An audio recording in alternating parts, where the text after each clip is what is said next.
اعوذ باللہ من الشیطان الرجیم بسم اللہ الرحمن الرحیم السلام علیکم ورحمۃ اللہ وبرکاتہ۔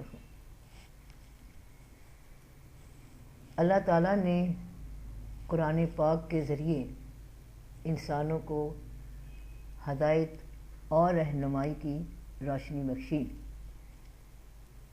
اپنی آیتوں میں صاف صاف بتایا کہ کیا تمہارے حدود ہیں اور کیا تم کر سکتے ہو، اس کے اندر ان دائروں میں رہو گے تو کامیاب ہوگے، اور اگر باہر نکلو گے تو حد سے گزرنے والے ہو جاؤ گے۔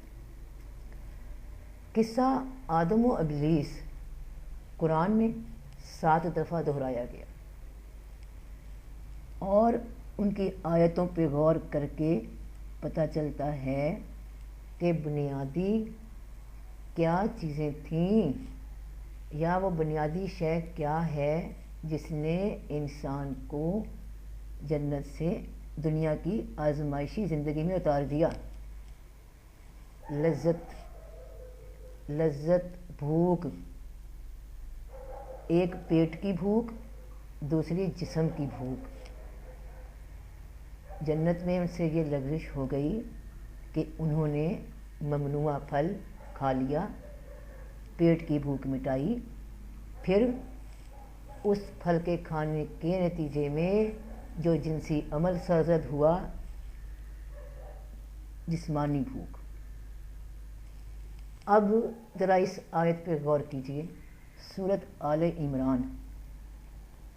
لوگوں کے لیے آراستہ کی گئی ان خواہشوں کی محبت، عورتیں اور بیٹے اور تلے اوپر سونے چاندی کے ڈھیر اور نشان کیے ہوئے گھوڑے اور چوپائے اور کھیتی، یہ جیتی دنیا کی پونجی ہے، اور اللہ ہے جس کے پاس اچھا ٹھکانہ۔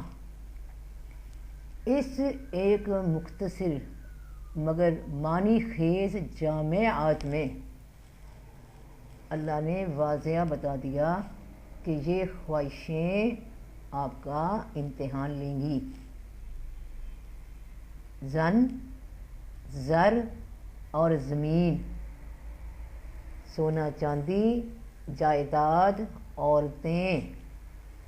اب اگر ان چیزوں کو آپ حلال طریقے سے، جو اللہ پاک نے حدوں ہمیں بیان فرمائی ہیں، ویسے ہی استعمال کرتے ہیں، اس طرح عمل کرتے ہیں، تو پھر آپ سیدھے راستے پہ ہیں۔ اور اگر زناکاری، حرام راستے سے دولت کمانا،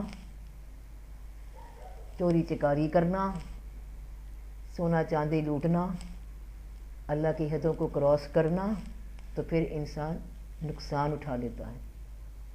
یہ ہیں وہ بنیادی خواہشیں جو ایک درخت کی طرح ہیں، جس کی بہت سی شاخیں پھر نکل آتی ہیں، انہی چیزوں سے آگے بڑھتی جاتی ہیں، اور انسان کے لیے نقصان کا باعث بن جاتی ہیں۔